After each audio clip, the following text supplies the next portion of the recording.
श्रीराम जन्मभूमी अयोध्या येथे होत असलेल्या शिलान्यास पूजनाच्या पार्श्वभूमीवर कारंजा शहरातील विविध हिंदू संघटनांच्या कार्यकर्त्यांची सभा घेण्यात आली। यावेळी अनेक पोलीस बांधव उपस्थित होते।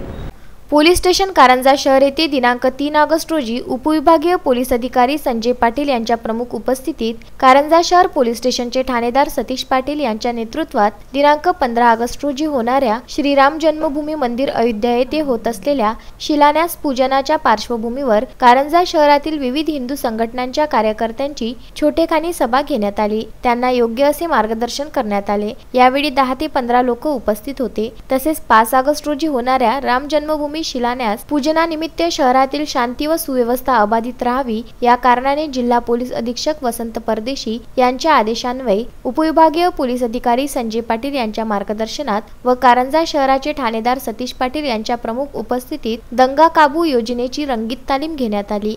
या दंगा काबू योजनेमध्ये पोलीस स्टेशन कारंजा शहराचे 5 अधिकारी व 44 कर्मचारी तसेच पोलीस स्टेशन धनकचे 1 अधिकारी 5 कर्मचारी व पोलीस स्टेशन कारंजा ग्रामीणचे 4 कर्मचारी उपस्थित होते।